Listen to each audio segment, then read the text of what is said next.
Hello, my friends. Thank you for joining us. Today, we start a 6-part mini-series titled Dead Team Walking. What is it?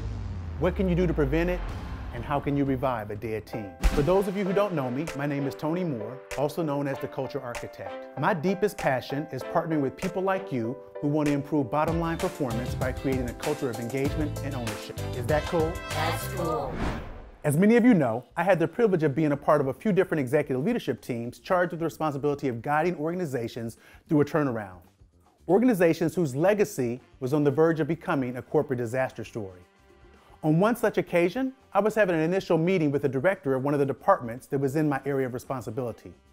After spending a little time getting to know each other, I asked her to share her perspective on the team, current challenges we were facing, and possible solutions. Her response was very telling. And I quote, "Our team is great. The problem is no one on the leadership team respects us. As a matter of fact, I feel certain the CEO has no idea what we do." Interesting response, right? So I continued. And whose responsibility is it to ensure that the leadership team and the CEO knows what we do and understands the impact that we're making? She sat quietly for what seemed like an eternity and then said, "I'm not sure." Really? Wow. Wrong answer, right? I mean, as the leader of the department, it is our responsibility to make sure our boss, and for that matter, the entire organization, understands the impact our team is making. That responsibility falls squarely on the shoulders of us as leaders. Fail to do so, and you'll find yourself leading what I call a dead team walking. So what is a dead team walking? Well, here's a few signs. See if any of these sound familiar to you. 1, plans are frequently made, but fewer executed.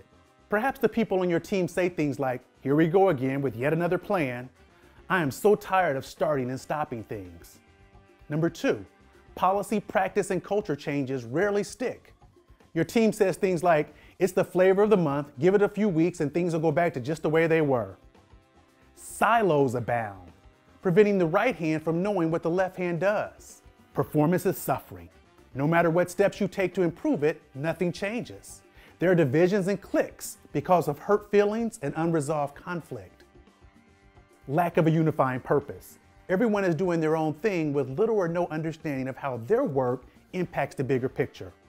People say things like, "Mine is not to question why, just listen to the boss and comply."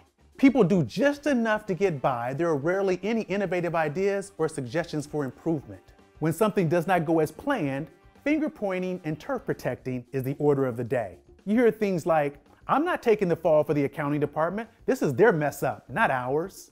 Well, over the course of the next few videos, I will share interventions to help you revive a dead team or take preemptive steps to avoid the phenomena altogether. Is that cool? That's cool. Thanks again for joining us today. Are you interested in creating a culture of engagement, ownership, and bottom line performance, but unsure where to start? Reach out to us via the contact link on our website, TonyMooreSpeaks.com.